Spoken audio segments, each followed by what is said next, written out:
Merci à tous de votre fidélité. Désolé pour ce retard. Nous allons parler aujourd'hui du cancer du sein. Le cancer du sein le plus fréquent chez la femme en France.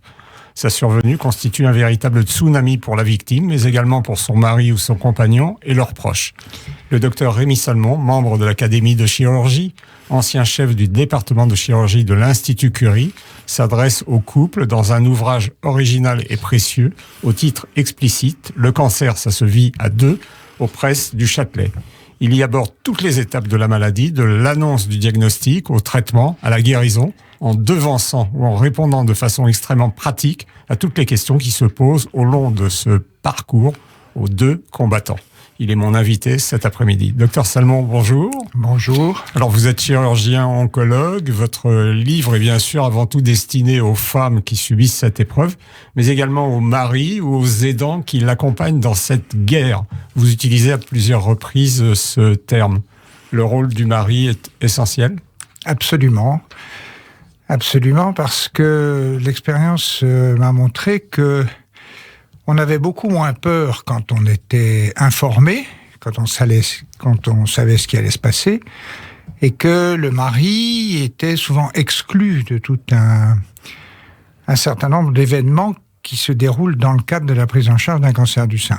Vous dites il est essentiel parce qu'il est là, il rassure, il soutient, il aide, mais il a besoin de trouver l'attitude juste. Exactement. Alors ça, c'est une des premières attitudes, j'allais dire, de la guerre, du guerrier, c'est-à-dire de trouver l'attitude juste. Il y a des moments où il faut être actif, optimiste, faire des projets. Puis il y a des moments où il faut savoir se taire, juste écouter, être présent, pouvoir sentir les moments où il faut parler, les moments où il ne faut pas parler. C'est d'ailleurs pas spécifique au cancer du sein, c'est une situation à laquelle on est confronté face aux grands malades.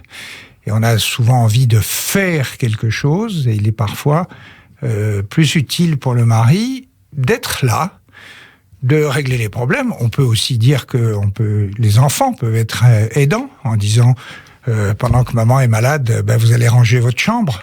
Ce qui est pour ceux qui ont des enfants, qui est un challenge souvent difficile. Alors des questions précisément essentielles, puisque là vous l'abordez, l'annonce du diagnostic. Et l'annonce du diagnostic, donc vous expliquez qu'en fait c'est un véritable tsunami, c'est un monde qui vacille.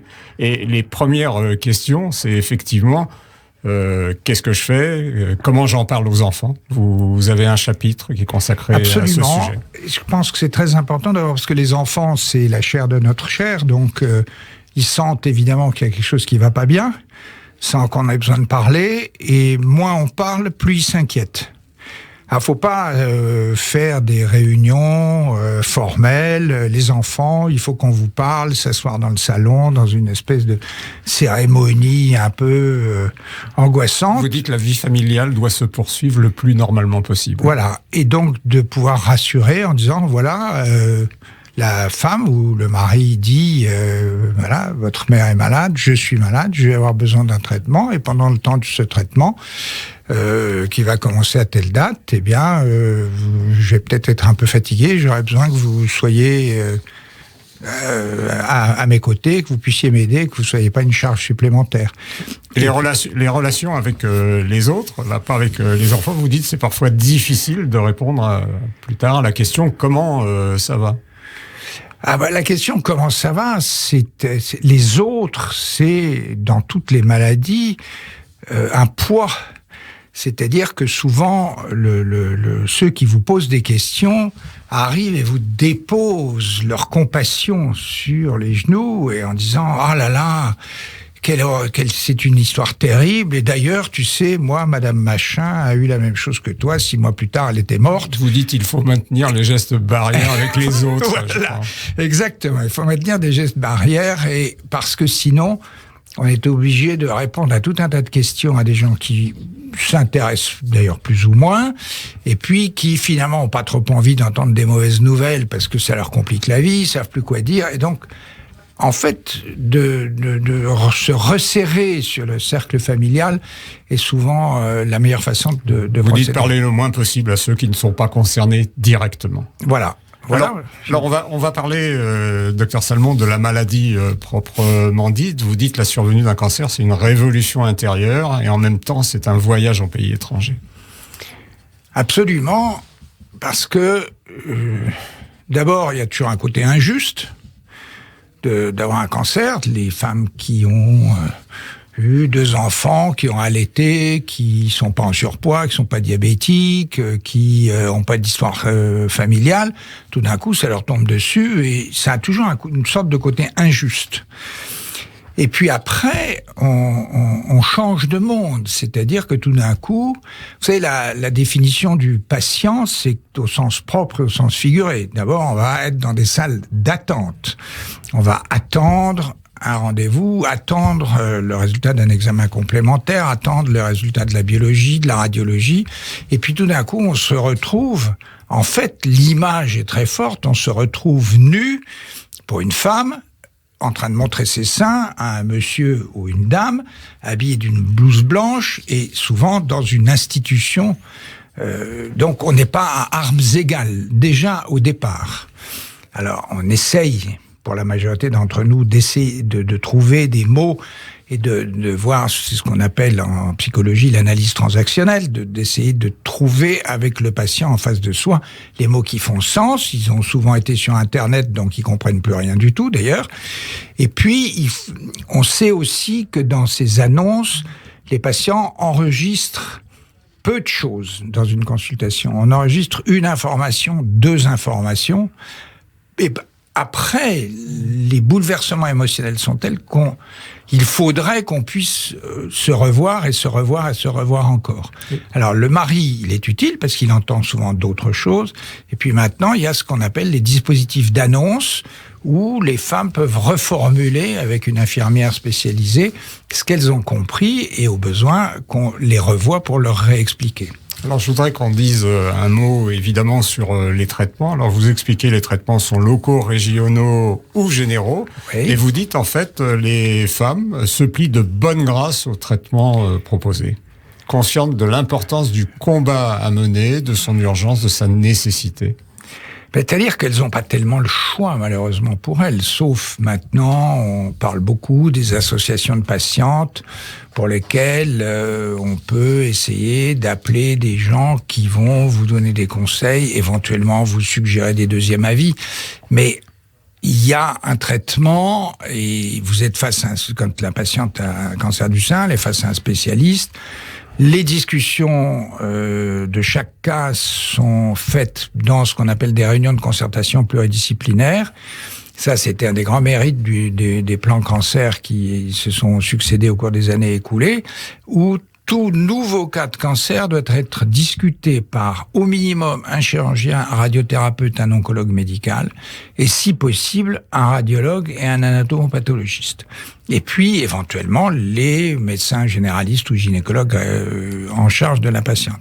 Et à partir de cette réunion de concertation pluridisciplinaire, on voit si la patiente coche dans les cases des références de traitement et on lui applique des traitements qui sont validés au niveau national et international. Alors des traitements qui sont locaux, le traitement local évidemment porte sur le sein, vous êtes chirurgien, et vous expliquez dans votre livre, bien évidemment, on ne fait plus une mammectomie sans avoir prévenu la patiente, et vous dites d'ailleurs sur la chirurgie, elle est à 70% ambulatoire, et le traitement est conservateur lui aussi à 70%. Exactement, ça a été des changements très importants.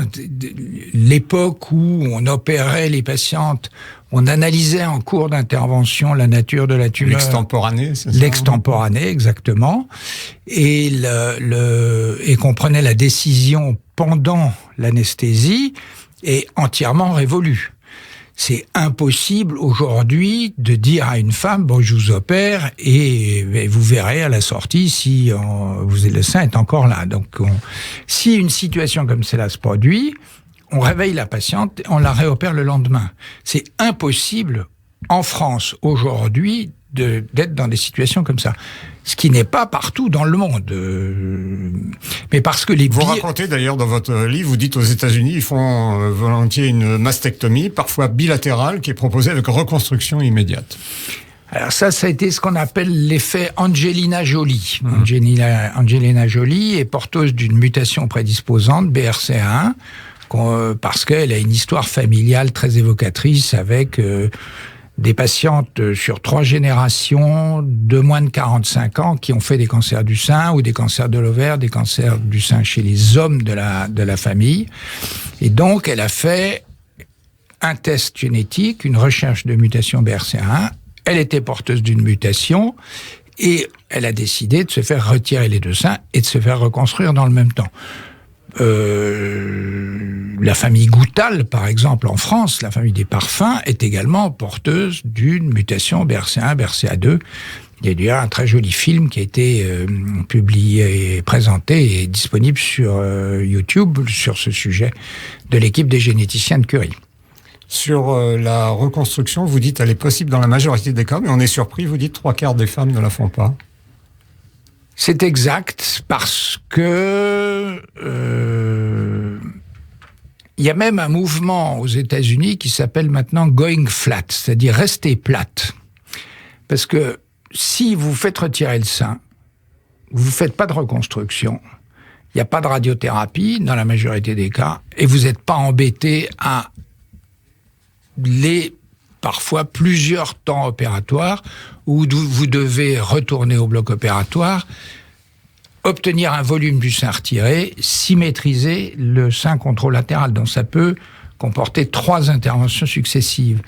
Et dans la procédure des cancers du sein, où on est surtout préoccupé par une guérison à long terme, enfin un contrôle de la maladie à long terme, l'idée de retourner en salle d'opération, il y a une espèce de vieille angoisse en se disant mais plus je me fais opérer, plus j'ai d'anesthésie, plus je vais diminuer mes défenses immunitaires et plus je cours de risques. Et puis il y a des femmes qui, d'un certain âge, pour lequel le sein n'a pas la même signification. Vous savez que selon les cultures, le sein est un organe tout à fait différent. En Afrique, le sein est un organe nutritionnel et pas du tout un organe comme il est. Voilà. Au Japon, les seins sont complètement bandés par des bandes, et ce qui intéresse les Japonais, c'est la nuque. Donc, vous voyez, la conservation, la reconstruction mammaire est un point un peu secondaire pour eux. Alors, on n'a pas le temps, bien évidemment, de développer la chimiothérapie, l'immunothérapie, l'hormonothérapie. Je voudrais vous poser une question, parce qu'effectivement, il y a ce traitement qui, en fait, suggère à la femme que ça n'est pas terminé. C'est-à-dire que le protocole est terminé, elle a été opérée, elle a eu sa chimiothérapie, et pendant 5 ans, il y a un traitement et une surveillance. Alors, Dieu merci, toutes les patientes n'ont pas de chimiothérapie. D'une part, et aujourd'hui, il est ce qu'on appelle les hormonothérapies, qui font partie de ce qu'on appelle des traitements ciblés, sont de plus en plus utilisés, de plus en plus efficaces. Pour que l'hormonothérapie soit efficace, il faut qu'elle soit qu'il existe sur la tumeur ce que l'on appelle des récepteurs hormonaux. Et ça, c'est dosé sur le prélèvement préopératoire et sur la tumeur. 5 ans, 7 ans? Alors, entre 5 et 7 ans, globalement, voilà. Voilà, on arrive presque au terme de notre entretien. Je rappelle le titre de votre livre, Le cancer, ça se vit à 2. Et vous dites, c'est un combat qu'on a mené et qui doit se poursuivre. Et vous expliquez qu'il faut faire attention aux forces involutives qui tirent vers le bas, l'apitoiement, les plaintes, l'angoisse, et les forces évolutives qui permettent d'assumer sa condition d'adulte responsable. Oui, ce qui permet de reprendre la main sur sa maladie et sur sa propre vie, cette lutte de ces 2 forces involutives et évolutives. Et la maladie, l'accident que représente la maladie dans la vie de quelqu'un, donne une opportunité d'un réveil, si vous voulez. Docteur Salmon, je vous remercie. Je rappelle le titre de votre livre, Le cancer, ça se vit à 2, aux presses du Châtelet. Je vous remercie beaucoup. Merci beaucoup.